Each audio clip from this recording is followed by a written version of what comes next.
안녕하세요. 오늘 저희와 함께 깊이 들여다볼 자료는 이유경 작가의 후박사의 힐링 시대라는 소설 그 일부인데요. 예술고등학교 합주반 학생들의 고민을 통해서요. 삶의 덫이라는 심리적인 개념을 아주 생생하게 그려내고 있더라고요. 네, 맞아요. 그 삶의 덫이라는 게 어린 시절의 경험에서 비롯된 건데 이게 마치 어떤 프로그램처럼요. 성인이 된 후에도 계속 우리 생각이나 감정, 또 행동 패턴에 영향을 미치는 걸 말하죠. 아, 프로그램처럼요. 네. 그래서 벗어나고 싶어도 자꾸만 비슷한 문제에 발목 잡히게 만드는 그런 보이지 않는 덫 같은 거예요. 그렇군요. 이 책에서는 크게 5가지 영역의 덫을 중심으로 이야기를 풀어가는데요. 거절, 실패, 분노, 인정, 그리고 부정성. 네. 오늘 저희가 좀 파헤쳐볼 목표는 이겁니다. 재능 있는 젊은이들의 발목을 잡는 이 보이지 않는 덫. 그 정체가 과연 뭘까? 그리고 그 덫에서 벗어나는 첫걸음은 어디서 시작될 수 있을까? 음. 이 질문의 답을 책 속 인물들의 여정을 따라가면서 함께 찾아보려고 합니다. 네. 이 학생들 이야기에 귀 기울이시다 보면요. 어쩌면 여러분 자신의 모습이나 혹은 주변 사람들한테서 보이는 어떤 익숙한 패턴 같은 게 떠오를 수도 있을 거예요. 아, 그럴 수 있겠네요. 네. 어떤 감정이나 상황이 좀 반복되는지 그런 걸 한번 주목해 보시면 좋을 것 같습니다. 자, 그럼 이야기 속으로 한번 들어가 볼까요? 시작은 합주반의 제2 바이올린 주자 이지영 학생의 블로그 글입니다. 아, 지영이. 네, 11차원 오준이, 평양 오준이 하는 이야기들을 막 늘어놓는데 사실 그 이면에는 뭔가 좀 고통스러운 기억을 다른 차원에 휙 던져버리고 싶다. 이런 간절함이 숨겨져 있는 거죠. 그럴 만도 한 게요. 그때 합주반 분위기가 영 말이 아니었어요. 가을 정기연주회는 코앞인데 연습은 뭐 엉망진창이고 아이고. 지휘자는 계속해서 단원들을 아주 날카롭게 질책하죠. 특히 첼로 주상이, 플루트 김동진, 타악기 기찬혁, 그리고 제1 바이올린 황수지 이 친구들이 주요 타겟이 되고요. 아, 특정 학생들이 있었군요. 네, 정말 살얼음판 같은 그런 분위기였어요. 이런 상황에서 지영이는 또 개인적으로도 힘든 시간을 보내고 있더라고요. 아이스크림 가게에서 몰래 아르바이트를 하는데 실수가 잦아서 매니저한테 혼나기 일쑤고 또 이 사실을 할머니께는 숨기고 있고요. 심지어는 실수로 손가락을 베었는데 아, 차라리 연습 빠질 핑계가 생겨서 다행이다 이렇게 생각할 정도니까요. 얼마나 힘들었으면. 네. 근데 이런 지영이 블로그 글에 어느 날 나 그러고 싶은 일 있어 이런 댓글이 딱 달리는 거예요. 오, 그리고 며칠 뒤에 첼로 주자 주상이가 지영이를 찾아오면서 이제 첫 번째 덫의 실체가 드러나기 시작합니다. 네, 상희가 지영이가 일하는 곳으로 직접 찾아오죠. 와서 자기가 그 댓글 남긴 사람이라고 밝히고는 정말 놀라운 이야기를 꺼내나요. 어떤 이야기였죠? 유학 시절에 참가했던 국제 콩쿠르 본선 무대. 바로 그 무대에 오르기 직전에 대기실에서 극도의 불안감에 사로잡혀서 그대로 뛰쳐나왔다는 거예요. 아, 정말 상상만 해도 가슴 아픈데요. 그런데 더 이상한 건 그 사건 이후에 심한 감기를 앓고 났더니 합주할 때 자기 첼로 소리가 안 들린다는 거예요. 맞아요. 혼자 연주할 때는 분명 들리는데 말이죠. 네. 이게 어떻게 된 걸까요? 바로 이 지점이 실패의 덫이라는 게 얼마나 교묘하게 작동하는지를 보여주는 대목이에요. 단순히 나는 실패할 거야. 이런 생각 차원을 넘어서는 거죠. 생각 차원을 넘어서요. 네. 상희의 경우엔 실패에 대한 그 극심한 두려움이 자신의 연주 소리를 듣지 못하게 만드는 뭐랄까 일종의 감각적 차단 현상까지 일으킨 거예요. 감각적 차단이요? 와. 네. 실패할지도 모른다는 그 불안감이 현실 인식 자체를 그냥 왜곡해버리는 거죠. 실패에 대한 두려움이 그렇게까지 강적하게? 이 신체적인 감각에 영향을 줄 수 있다는 건가요? 아, 정말 놀라운데요. 이건 뭐 그냥 무대 공포증하고는 차원이 다른 문제 같은데요? 그렇습니다. 이 덫의 핵심 믿음, 그러니까 나는 근본적으로 무능력해서 결국 실패하고 말 것이다. 이 생각이 너무 강력하게 자리를 잡아버리면 이렇게 신체 감각이나 인식 과정에도 영향을 미치는 거예요. 상희가 첼로 케이스를 보고 미라관 같다고 자기가 대신 눕고 싶다고 말하는 데서 그 압도적인 무력감이 느껴지잖아요. 네, 그랬죠. 너무 마음이 아팠어요. 더구나 엄마한테는 이 사실을 털어놓지도 못해요. 왜 도망쳤냐? 이 질책만 반복될 뿐이고 자신의 진짜 고통을 이해받지 못할 거라는 그런 절망감 때문이죠. 그런데 참 흥미로운 건요. 그렇게 힘들어하던 상희가 지영이한테 모든 걸 털어놓고 나서는 속 편하다 이렇게 말한다는 점이에요. 네, 맞아요. 그리고 지영이가 내일 같이 연습해 볼래? 이렇게 제안했을 때 망설이긴 하지만 결국 받아들이잖아요. 이게 뭔가 좀 변화의 시작점이 될 수 있을까요? 네, 그럼요. 자신의 그 취약함을 드러내고 공감받는 경험, 그 자체가 덫에서 벗어나는 아주 중요한 첫걸음이 될 수 있습니다. 상해의 이야기가 실패에 대한 두려움이 현재 감각을 마비시키는 경우였다면요. 플루트 주자 김동진의 사례는 또 달라요. 과거에 해결되지 않은 상처가 어떻게 또 다른 방식으로 현재를 오가매는지 이걸 보여주죠. 아, 동진이 합주 연습 때 지휘자한테 계속 소리가 작다고 지적받고 엄청 위축되어 있었잖아요. 네, 맞아요. 게다가 타악기 주자 찬혁이가 막 분노를 터뜨리면서 나가버리는 바람에 분위기는 더 엉망이 되고요. 그쵸. 그런 상황에서 며칠 뒤에 동진이가 오늘 찾아갈게 이 댓글을 남기고 정말 지영이를 찾아옵니다. 네, 동진이는 지영이한테 동물에게도 평행우주가 있을까? 뭐 이런 좀 엉뚱한 질문을 던져요. 그러면서 자기가 최악의 우주에 사는 것 같다고 말하죠. 최악의 우주라니? 그리고는 초등학교 6학년 때 겪었던 아주 충격적인 사건을 고백합니다. 비 오는 날에요. 자기 눈앞에서 애완견 쫑이가 오토바이에 치여서 죽는 걸 목격했는데 어머나. 근데 그때 레슨 선생님 차를 타야 했고 또 너무 놀라서 아무것도 하지 못했다는 거예요. 아, 심지어 가족들한테 그 사실을 숨기고 아무렇지 않은 척했어요. 나중에 이걸 안 누나가 어떻게 그럴 수가 있냐고 막 비난했을 때도 제대로 해명하지 못했고요. 네. 이 오랫동안 억눌렸던 감정이 지영의 가게에서 갑자기 터져 나오는 거죠. 어떻게 그럴 수가 있냐? 막 소리치면서 자해하려는 듯한 행동까지 보이다가 네. 결국 가게 밖 벤치에서 엉망 울면서요. 당시 말하지 못하고 슬퍼하지 못했던 것에 대한 아주 깊은 억울함을 토해냅니다. 억울함이요. 네, 이 폭발적인 반응이 바로 부정성 죄식 영역의 덫, 특히 처벌 죄식, 그리고 감정 억제 덫의 강력한 영향력을 보여주는 거예요. 아, 실수하면 벌 받아야 한다는 그런 깊은 죄책감하고 함께 슬픔이나 분노 같은 감정을 표현하는 것 자체를 억압하도록 배운 거죠. 그 억눌린 에너지가 수년이 지나서 이런 방식으로 빵 터져 나오는 겁니다. 와. 어린 시절에 단 한 번의 사건, 그리고 그때 표현하지 못했던 감정이 이렇게 오랜 시간 동안 그 사람을 괴롭힐 수 있다는 게 참 무섭네요. 단순히 죄책감을 넘어서 억울함이라는 감정이 핵심인 것 같은데, 그건 왜 그런 걸까요? 좋은 지적이세요. 억울함이라는 건요, 자신이 통제할 수 없는 상황에서 뭔가 부당하게 비난받거나 고통받았다고 느낄 때 드는 감정이거든요. 네네. 동진이는 쫑이의 죽음 자체도 물론 충격이었겠지만 그 상황에서 아무것도 할 수 없었던 자기 자신에 대한 무력감, 그리고 나중에 가족에게 이해받지 못하고 비난받았던 그 경험, 이게 다 뒤섞여서 아주 깊은 억울함으로 남은 거죠. 그렇군요. 하지만 이 역시 지영이 앞에서 터뜨리고 나자 동진이도 조금 시원하다면서 약간의 해방감을 느끼긴 합니다. 아, 과거의 죄책감이라는 그 무거운 짐을 봤다면 이번에는 또 다른 종류의 압박감, 바로 타인의 인정을 끊임없이 갈구하는 덫에 걸린 황수지 학생 이야기로 넘어가 보죠. 제일 바이올린 수지. 네, 수지. 파트 연습 때 악장 영휘랑 날카로운 신경전을 벌이는 등 좀 불안정한 모습을 보이더라고요. 맞아요. 그리고 수지 역시 지영의 아르바이트 장소로 찾아오죠. 와서 괜히 비싼 와플 세트를 시켜놓고는 할 말이 있다고 운을 떼죠. 맞아요. 매니저가 또 여자친구냐고 놀리기도 했죠. 네. 그러면서 쇼팽이나 호로비츠 같은 거장들도 무대 공포증이 있었다. 이런 말로 시작해서 자기도 그렇다고 고백을 해요. 하지만 수지의 무대 공포증 뒤에는 더 복잡한 사정이 있었어요. 남들보다 악기를 늦게 시작해서 예중 입시에 실패한 경험이 있잖아요. 네. 그래서 예고 진학을 위해서는 콩쿠르 입상이 정말 절실했는데 콩쿠르 직전에 엄나가 심사위원으로 보이는 사람에게 아버지 회사 로고가 박힌 돈 봉투를 건네는 장면을 목격했다는 거예요. 정말 충격적인 고백이죠. 네, 결국 금상을 타긴 했지만 그 순간부터 수지는 자신의 실력이 아니라 뭔가 부정한 방법으로 상을 받았다는 생각에 계속 시달리는 거죠. 나는 가짜다, 무대에 설 자격이 없다, 이런 죄책감과 수치심. 그리고 언젠가 이 사실이 드러나서 비난받을지도 모른다는 그 불안감.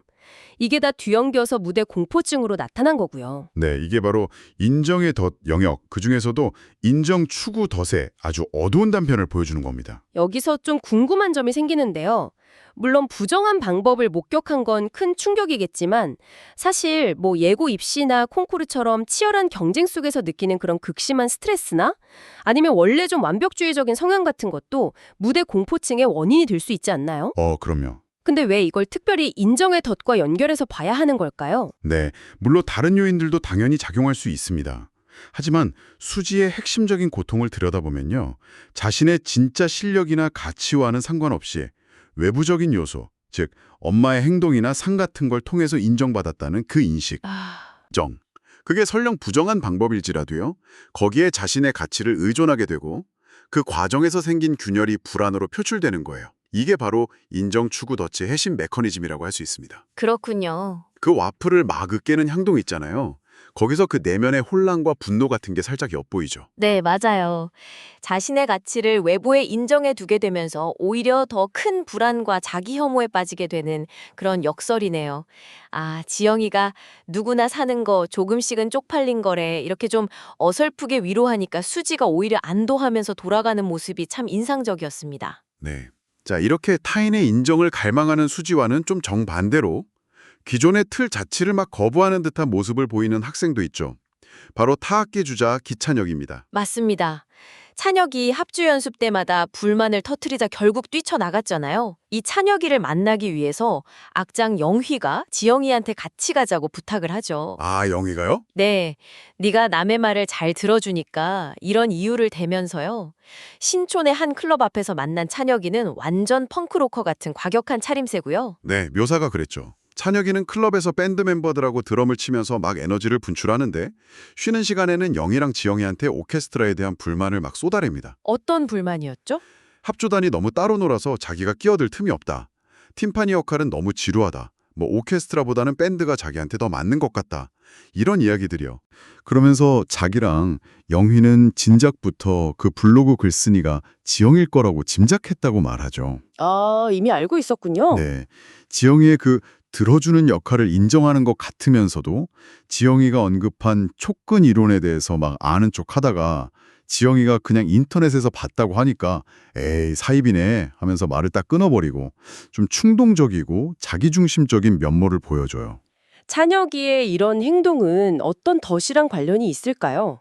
앞선 친구들하고는 다르게 분노나 불만을 안으로 사귀기보다는 좀 겉으로 표출하는 경향이 강해 보이는데요. 맞아요. 찬혁이의 모습은 분노의 덫 영역, 특히 분노 충동 조절 부족, 그리고 특권의식 덫과 관련이 깊다고 볼 수 있습니다. 분노 조절 부족과 특권 의식이요? 네, 이 덫에 걸린 사람들은 좌절감을 잘 견디지 못하고 좀 충동적으로 행동하는 경향이 있어요. 또 자기는 남들과는 다르고 좀 특별한 대우를 받아야 한다. 일반적인 규칙이나 규율 같은 건 자기한테는 적용되지 않는다.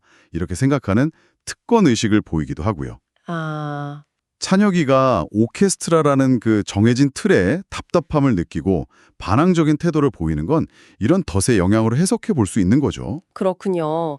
다른 친구들의 이야기를 들어주면서 뭔가 해결사 같은 역할을 했던 지영인데, 하지만 정작 지영이 자신도 깊은 고민과 덫에 빠져 있었죠. 이제 이야기의 중심으로 들어가서 지영이의 내면을 좀 더 깊이 들여다볼 시간이 된 것 같습니다. 네, 지영이는 레슨 문제로 할머니랑 다툰 후에 집을 나서잖아요. 5살 때부터 자기를 키워준 할머니의 기대와 희생이 너무나 큰 부담으로 다가오는 거죠. 네. 바이올린을 정말 좋아하는지 자기 스스로도 확신하지 못하는데 이걸 그만두면 할머니를 실망시킬까 봐 혹은 버려질까 봐 두려워하는 거예요.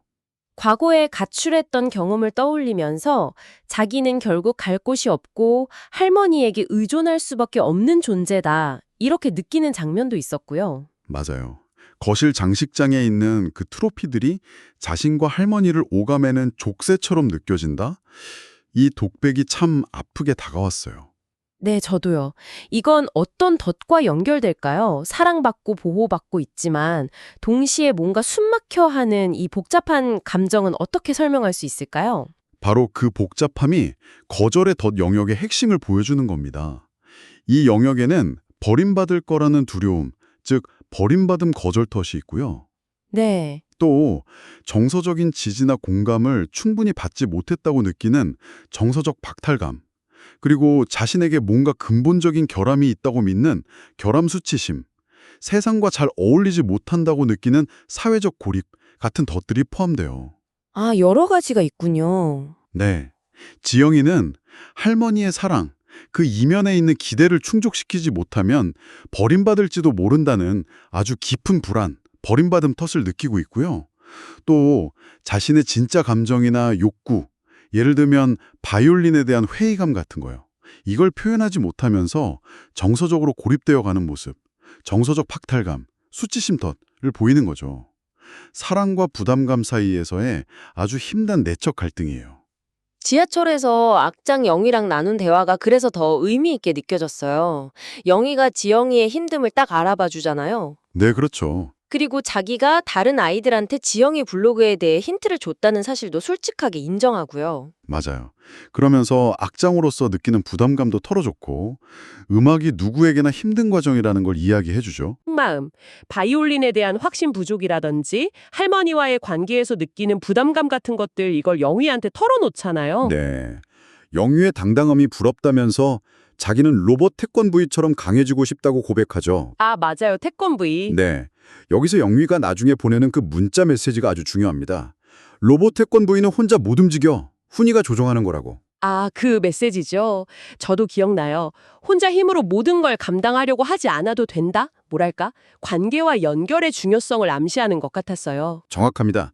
각자의 덫에 걸려서 힘들어하던 아이들이 서로의 이야기를 들어주고 또 기대고 때로는 이렇게 조언을 건네면서 조금씩 치유의 길로 나아가는 모습이 그려지는 거죠. 네. 각자의 아픔과 덫을 인식하고 공유하는 그 과정을 통해서 아이들 사이에는 이전과는 다른 어떤 미묘한 연결고리, 지휘자의 표현을 빌리자면 끈끈이 같은 유대감이 생겨나기 시작하는 거예요. 아, 끈끈이. 네.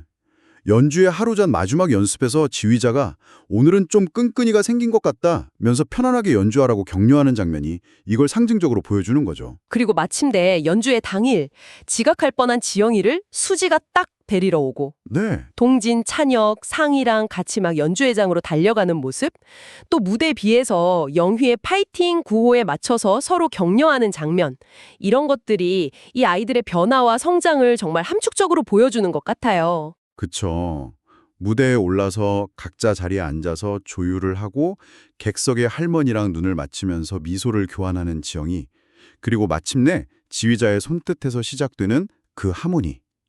이 마지막 장면은 개인적인 치유와 성장이 어떻게 공동체 안에서 아름다운 조화를 이루어낼 수 있는지를 아주 감동적으로 보여줍니다. 각자의 덫에서 뭐 완전히 벗어났다기보다는 그 덫을 안고서도 함께 나아갈 수 있게 된 거죠. 아, 그 말이 참 와닿네요. 덫을 안고서도 함께 나아간다. 오늘 우리는 후 박사의 힐링 시대 속 학생들의 이야기를 통해서 삶의 덫이라는 개념을 깊이 탐구해봤습니다. 네. 어린 시절의 경험이 만든 그 보이지 않는 덫이 현재 우리의 감정과 행동을 어떻게 지배하는지, 그리고 거절, 실패, 분노, 인정, 부점성이라는 5 영역의 덫이 구체적으로 어떤 모습으로 나타나는지 살펴보았고요. 이 이야기들이 던지는 가장 중요한 메시지는 아마 이것 같습니다. 이 덫들은 분명히 강력하지만 그것의 존재를 알아차리는 것만으로도 변화는 시작될 수 있다는 그런 희망이죠. 알아차리는 것만으로도요? 네. 그리고 지영이가 친구들의 고백을 들어주었듯이 자신의 그 고통스러운 경험과 감정을 좀 안전한 관계 속에서 솔직하게 나누고 공감받는 과정, 그 자체가 아주 강력한 치유의 힘을 갖는다는 점입니다. 책의 에필로그에서는요, 우리가 어린 시절에 이러한 덫에 대처하기 위해서 무의식적으로 사용해온 대처 방식에 대해서도 이야기를 하더라고요. 아, 네. 대처 방식. 어떤 사람은 덫을 건드리는 상황 자체를 그냥 피해버리고, 네. 어떤 사람은 덫과 반대되는 모습을 막 강박적으로 보여주려고 애쓰고, 그렇죠. 또 어떤 사람은 그냥 그 덫에 자신을 내맡긴 채 무력하게 살아가기도 하고요. 굴복. 네, 맞아요. 그래서 마지막으로 여러분께 이런 질문을 한번 던져드리고 싶습니다. 여러분은 마음속 깊은 곳에 어떤 오래된 상처나 익숙한 부정적인 감정 패턴 같은 게 스물스물 올라올 때 주로 어떤 방식으로 반응하시나요? 혹시 자신만의 반복되는 대처 방식이 있지는 않으신가요? 그 패턴을 가만히 한번 들여다보는 것, 그것이 바로 자신을 더 깊이 이해하고 삶의 주도권을 되찾아오는 또 다른 중요한 열쇠가 될 수 있습니다. 네. 오늘 함께 나눈 이야기들이 여러분 자신을 이해하는 여정에 작으로 등불이 되었기를 바랍니다. 저희는 다음 시간에 또 다른 흥미로운 자료를 가지고 돌아오겠습니다. 함께 해주셔서 감사합니다. 감사합니다.